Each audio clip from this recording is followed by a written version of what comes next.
Okay, in this video, we're going to be going over this midterm review packet. Right?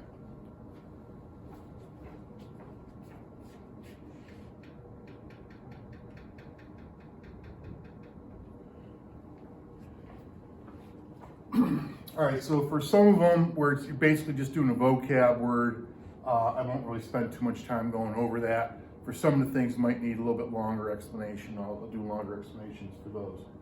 I'm going to be doing most of it over at my desk, so you probably just see my hand and me writing stuff up here for most of the time.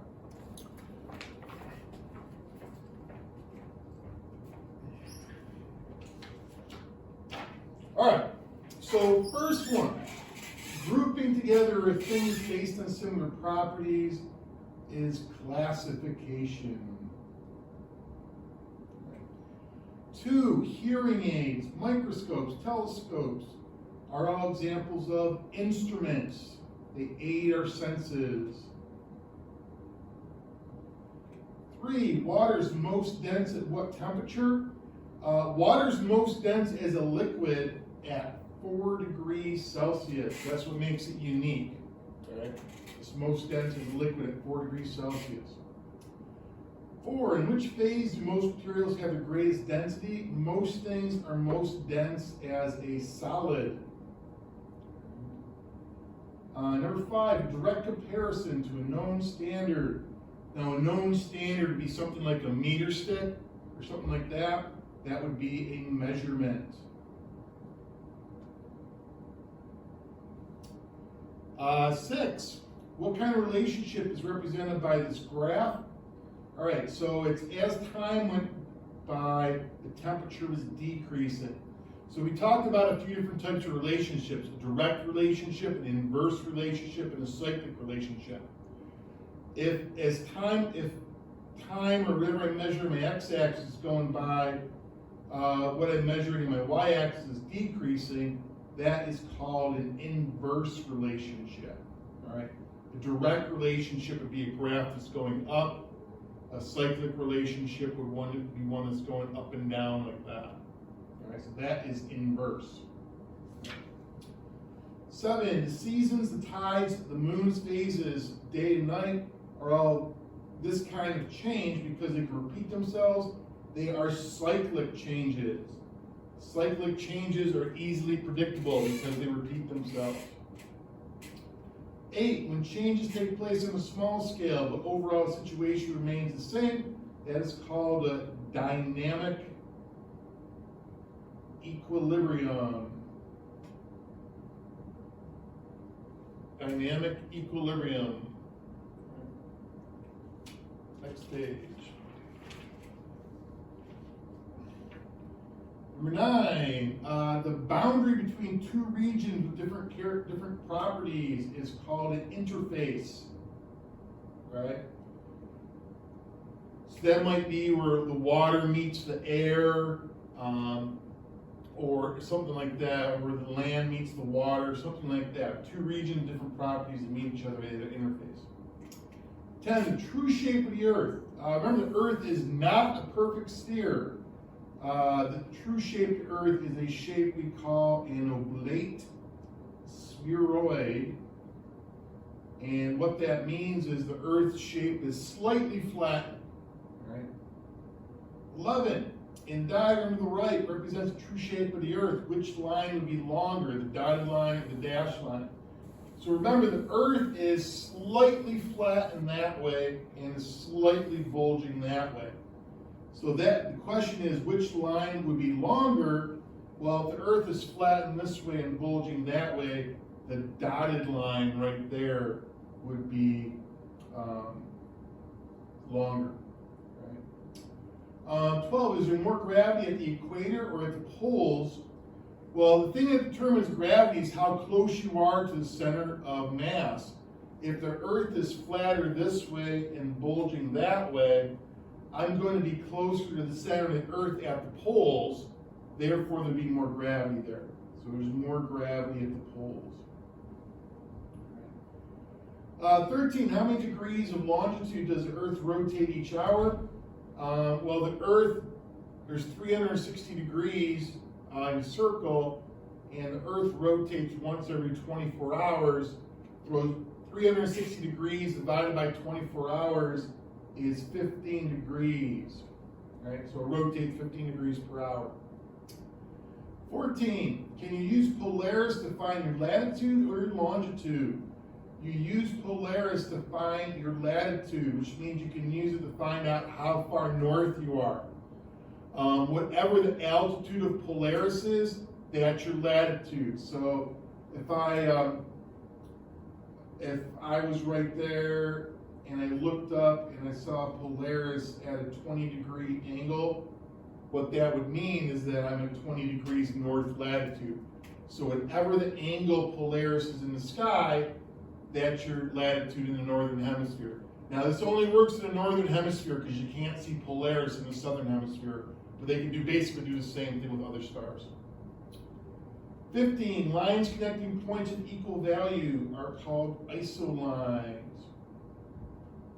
Right? 16, draw isolines that have an interval of 5 on the field map to the right. So if it has an interval of 5, that's going to be like 5, 10, 15, 20, numbers like that. So usually when I draw isolines, it's either easiest to find the highest value and work down or the lowest value and work up. I'm going to do the lowest value and work up. So I see 72 is my lowest value. If I'm going up from that, the first interval of 5, I'm going to encounter 75.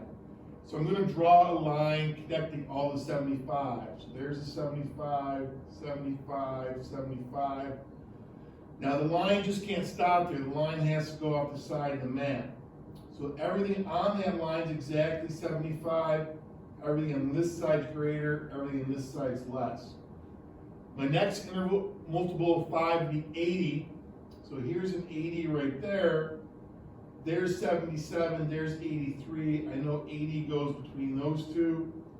There's 77, there's 82. I know 80 goes between those two. So everything on that line is exactly 80.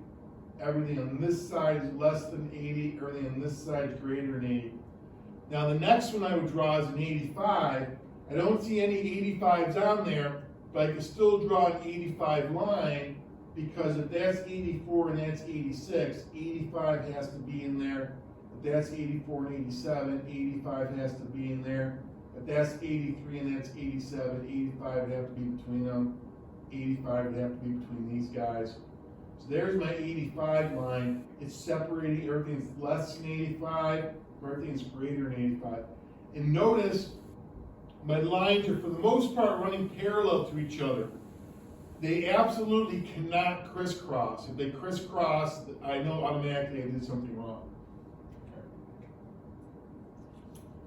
Next, 17. The universe is estimated to be how old? About 14 billion years. Okay.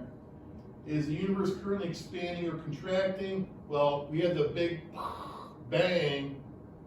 So the universe is still expanding from that.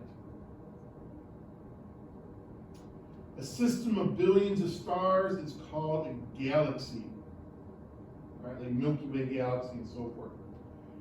20, what process fuels the star's energy? The little hydrogen atoms come together and fuse to make helium atoms.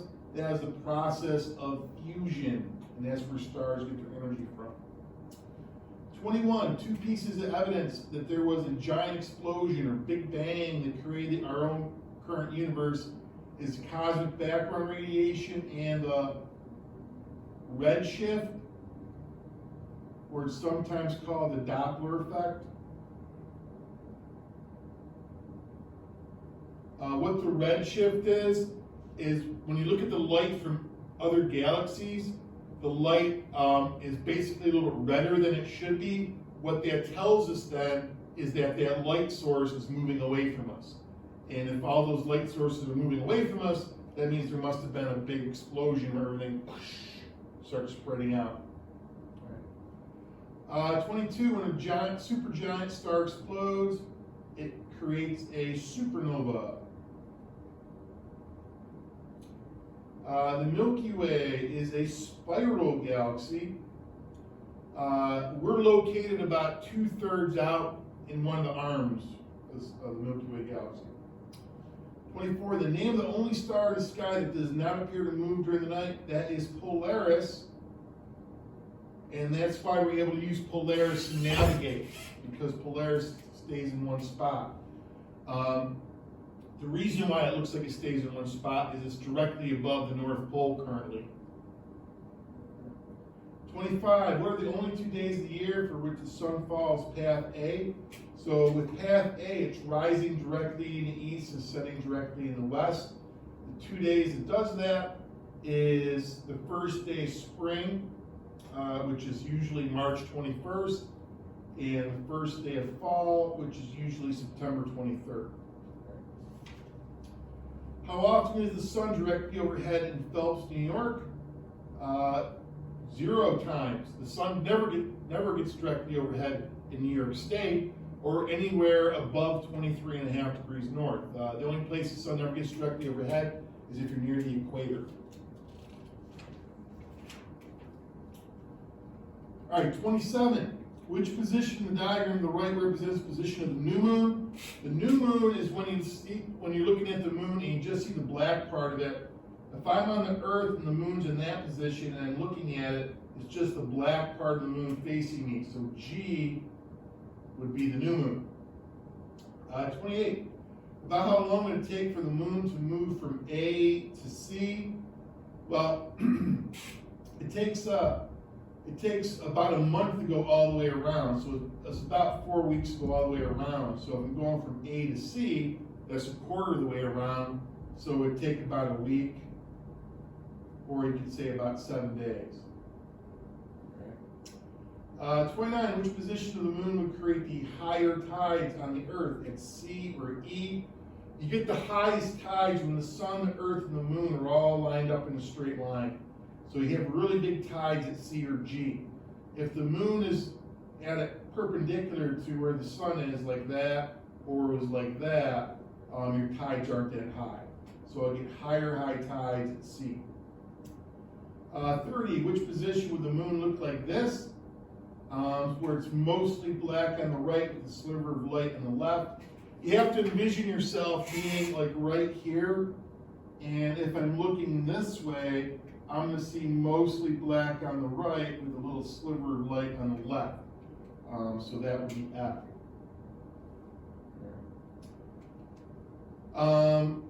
31, 2 pieces of evidence Earth rotates.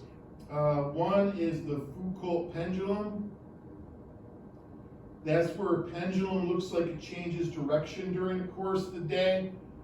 Sometimes people set up like a bunch of cans around the pendulum, and as the pendulum swings back and forth, it looks like it knocks over all the cans. That's proof that the Earth is actually moving. The other thing is the Coriolis Effect. And what the Coriolis Effect is, that's when winds bend because the Earth is rotating underneath it. 32, seeing different star constellations throughout the year is evidence of what Earth motion.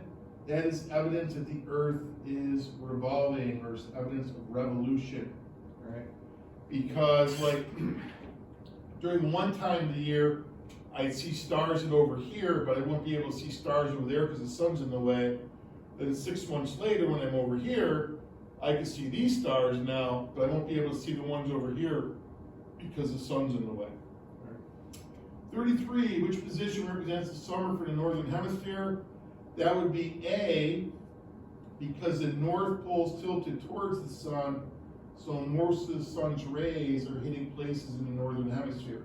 So we're going to get more energy from that. 34, which position is Earth closest to the sun? We're actually closest to the sun during our winter time, which would be position B. The reason being is it's not how close we are to the sun that causes the seasons, it's the tilt of the Earth. So it's summertime here, but we're actually farther away because what's making it summertime is the North Pole's tilted towards the sun. We're actually closest in the wintertime because the wintertime is a result of the Earth's tilt, not how close we are. All right. Next page. 35. Which model of the solar system do other planets travel? around the Earth, that is the geocentric. That's what people used to think is right, but it's actually the planets go around the sun. So the geocentric is what people used to think, but the true model of the solar system is heliocentric, meaning they go around the sun. 36, planets travel around the sun in shapes called ellipses. All right? So an ellipse is kind of like an oval. 37, as a planet moves from A to B, what happens to its orbital velocity? What orbital velocity means is how fast it travels in its orbit. As it goes from A to B, it's going to go faster, so it's going to increase. And the reason being is it goes faster here because it's closer to the sun and there's more gravity between it and the sun. Out here it travels slower because it's farther away from the sun and there's less gravity. 38, as the planet moves from B to A, what happens to the force of gravity between the sun and the planet? It's going to decrease because, again, it's from B to A, I'm getting farther away from the sun. And one of the things that affects gravity is how close you are. 39, the best absorbers of electromagnetic energy have what two characteristics? That would be dark in color and rough in texture, like a blacktop driveway. 40, draw an arrow to show the direction that heat energy flows between the two objects. Heat energy always goes from the hot thing to the cold thing. The hot thing we call the heat source, the cold thing we call the heat sink. So it goes from the hot thing to the cold thing. 41, by which method heat transfer is energy moving between the hot cup and the cold cup? Heat's going to travel through the metal bar by means of conduction. Conduction takes place in solids because the little molecules are closer together so they can bang into each other easier. So it travels by conduction through the metal bar.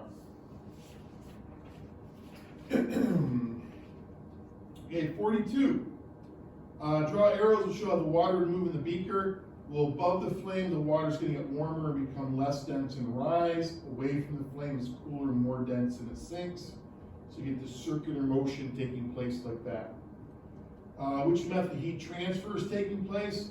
That is called convection. All right, and convection takes place in liquids and gases because liquids and gases can move easily. 44, which of the following materials would take the most time for the temperature to increase if put over the same fire? All right, all samples of the same mass.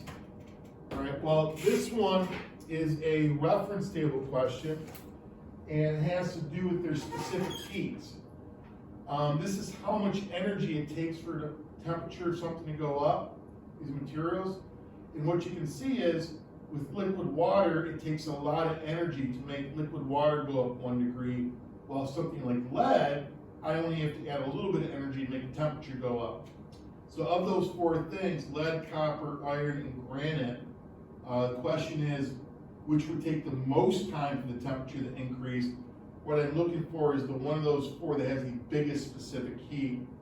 So of those, lead, copper, iron, and granite has the biggest specific heat, so granite will take the most time to heat up. All right, 45. Which letter in the diagram on the right is condensation? Condensation would be taking place as we're going from a gas to a liquid. That would be D. 46. Which letter would represent the solid phase? That's when the water is below 0 degrees Celsius, so that would be E. 47, which letter represents a process that requires the addition of 334 joules per gram to make it happen? I look on here, I have to add 334 joules per gram for it to melt, all right? So melting is going to take place at A. A is where melting is taking place. 48, the burning of fossil fuels produces carbon dioxide, also known as CO2. 49, circle the three factors that affect the angle of insolation. Okay, the time of the day, So first off, angle of insulations is a fancy way of saying how high the sun is in the sky. Right? Time of day, because the sun's higher in the sky at noon and it's lower in the sky in the morning and the evening. The season, because the sun's higher in the sky in summertime and lower in the sky in the wintertime. And the latitude, generally that sun's higher in the sky near the equator and lower in the sky near the poles. So latitude, time of day, and season. 50. Greenhouse gases allow visible light to pass through, but trap what form of electromagnetic energy? It traps infrared energy. Right, traps infrared energy. 51, draw arrows around the high pressure and low pressure to show how the air moves around each.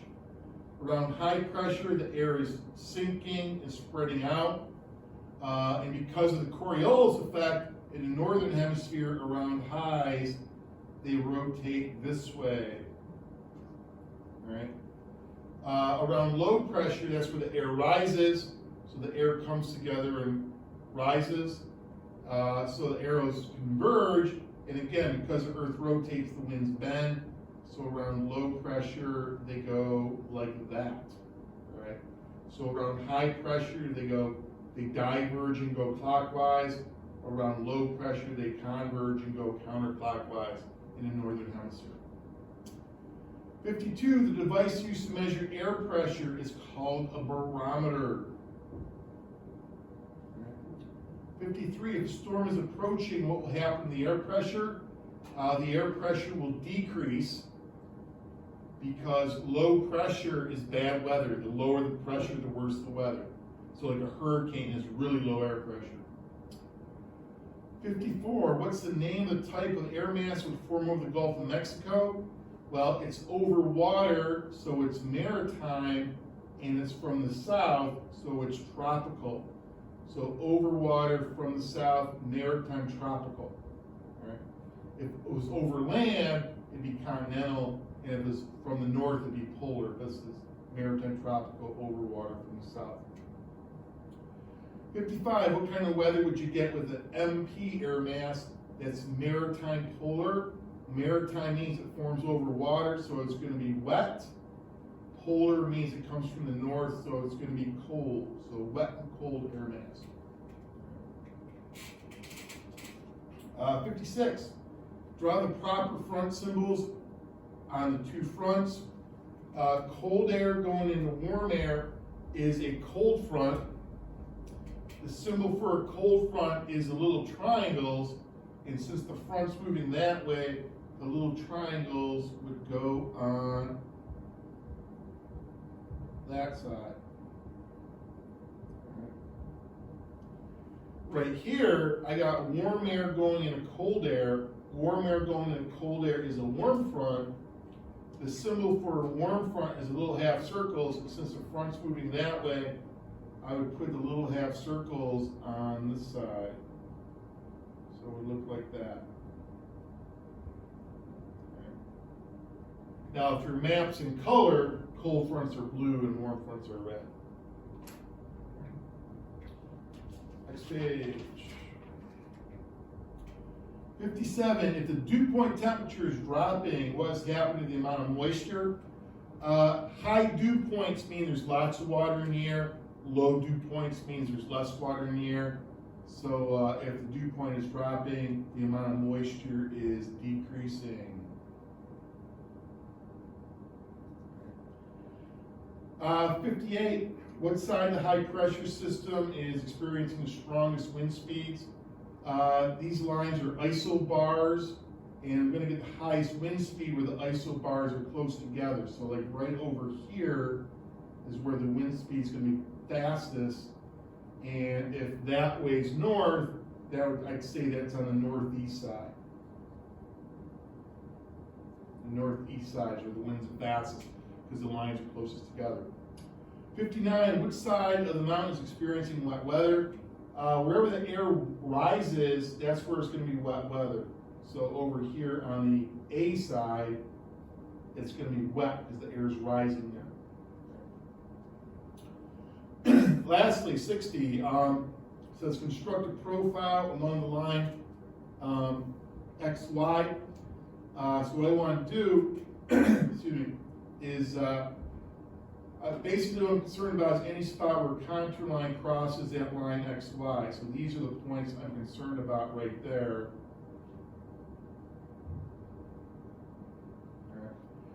My contour interval's 10, so that's 100. This would be 90. This would be 80. This would be 70. This would be 60. Next thing I need to do is take a scrap piece of paper like this, move it like this, mark off where X is, mark off where Y is, and then these spots right here, I'm going to, where the contour lines cross that line XY, and mark that off. Now I write the values, so that's 60, 70, 80, it's 90, that's 100, 100, that's 90 as well, that is 80 as well. All right. So now I can take that information and come down here and plot it on my profile. All right, so I got my X and Y lined up. So there's 60, 70, 80, 90, there's 100, there's 100 again, there's 90, and there's 80. All right, so those are my points.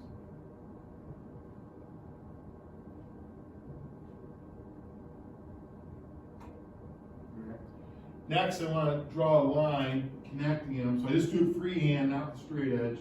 All right, so it goes like that. Now I can't just go straight across because my last contour line is 100. It means the top of the hill is a little bit more than 100. So I go up just a little bit, making sure it doesn't touch the next line. Then I go down, like that. And if this is my 80 line, this area over here might be like 75. So I can't just stop right there. I kind of have to go off the edge, like right there. And same thing here. If there's 60, over here might be like 55. So I have to go down a little bit like that. So there is my profile of what the land looks like along that line, XY.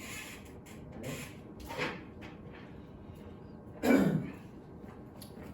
All right, so that is it. That is me going over this packet. I hope it's helpful to you. And the profile thing, you may want to watch that again. I'm guaranteeing you 100% there's a profile in the midterm.